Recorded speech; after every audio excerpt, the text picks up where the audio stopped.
Hi guys, welcome to my YouTube channel. I am your host Tembi Kwala and I am excited to have you. If this is your first time, please subscribe if you like this content, and if you are returning, welcome back. So the previous 3 months back, I did videos on father wounds and fatherless daughters, and how we develop a father wound, where does the father wound comes from, and also the characteristics, that we identify a woman who is and archetypes of women who have had father wounds, and the archetypes that it takes, and also the things that are foundation in a girl's life that she needs from her father, and things like affirmation, and also that a father is your first love, and there are certain things that he needs to impart in you that will make your transitioning in becoming a woman an easy one, because we know that we are born females, but to become women of impact and women of excellence, there's certain things and healings that we need to go through, and for us to elevate and become who we are called to be.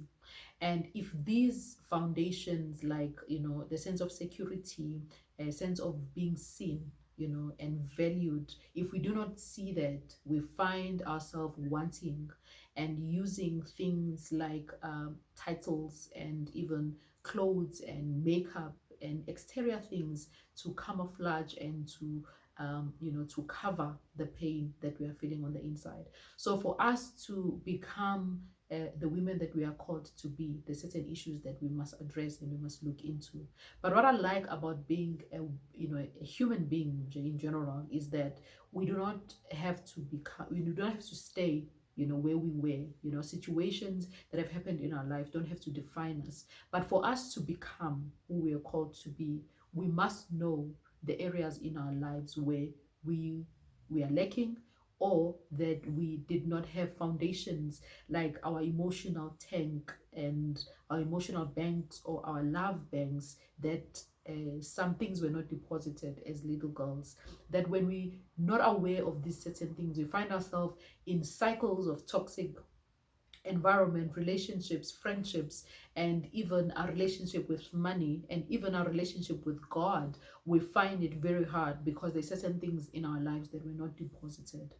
And so, like I'm saying, that a process of evolving in becoming a woman, and not only just a woman, in becoming a queen, it takes a process, and it's a journey that if we are to fully self-actualize and become who we are called to be, it's a process that we must go through. And so I saw that there are a few things that we can do for us to self-actualize and become who we are called to be, and become those women of impact and women of influence, and also become pillars even in our community, and also to heal ourselves and to heal our families as well. And so one of the things was to we must be aware of things and people that God has placed in our lives, because one thing that happens is God does not leave us wanting. We always have a seed, and we always have something, a substitute. And so we need to identify people in our lives who are waking us up, people who are speaking life into us, people who see the greatness in our life even if we don't see it. And we must look for these people, and we must have discernment and wisdom to identify when someone is waking us up from our stupor, because we know that we are who we are from the day that we were born, right? But for us to become, it is a process, and being aware, first, becoming self-aware of your own limitations and your own behaviors and your own limiting beliefs. It's an important thing, but the most important thing also is to have someone who's going to say, hey, I believe in you. And I see it even when I went to school, even when we started a business, I know that it is not the whole community that's going to say we are behind you. But let me tell you, at the end, people like beautiful things. Whatever it is that you put into your work when you are doing, people see. And when you have made it, people want to claim you, that they know you. I went to school with her. But when you are going through the process of becoming, because it is just a messy process, you find that a lot of people are not there. And it is okay, because as long as you believe in yourself, sometimes that is the most important thing. And so that's one of the the things that we do. You find people that are going to speak life into you, the people that are going to wake you up, people that are going to tell you the truth. And another thing is, you need to forgive. I know there's a lot of things that talk about forgiveness, but this is the most important thing.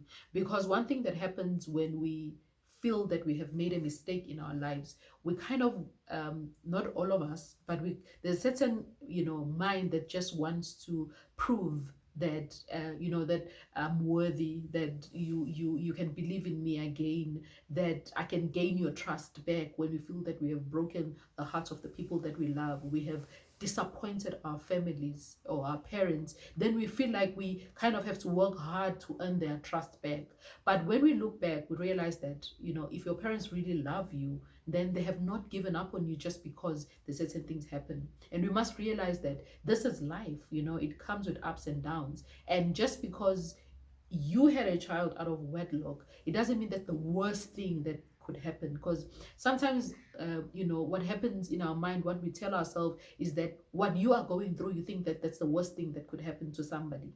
But it was just a tool that was used to bring you back into, it was just a tool that was going to awaken you into who you are, and for you to realize, and a lesson for you to learn. It was embodied in whatever it is that you went through. And so we must move away from things like that, toxic things, bitterness, and all those things. But the most important thing when it comes to forgiveness is the ability to forgive ourselves. And so when you feel that we have disappointed people, the only thing, the most forgiveness that you need is self-forgiveness.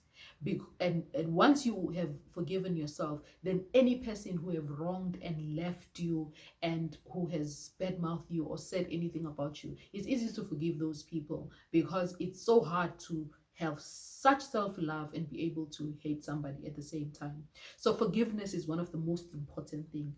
And another thing, you want to remove yourself from situations that remind you of your past, especially relationships that remind you of your past. Maybe you've had that relationship that fell apart, and you had your own community of friends that you discussed how horrible that person is, and they come and they want to know, hey, or things like that, and they want you to revisit that thing, and and you're no longer there, because you have let this past and let this thing go. Not that you don't remember what has happened, but you have intentionally and decided that you are not going to let this thing become a part of you.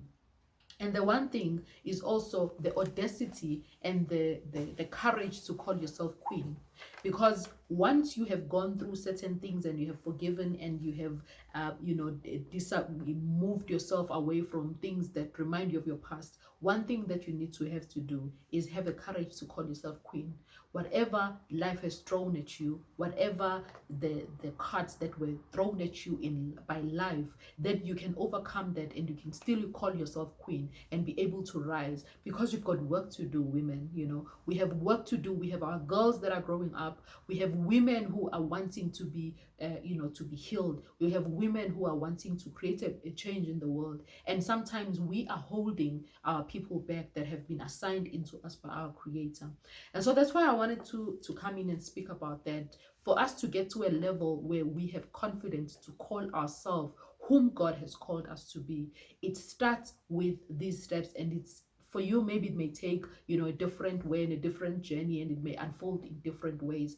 But at the end of it, what we are aiming for is healing, because we cannot impact other people's life when we are still broken ourselves. So I just want to thank you. Let me know in your comments what comes up for you, and let's engage. Tell me what you think about what I've spoken about today, and we can talk. Okay, ciao. See you on the next video.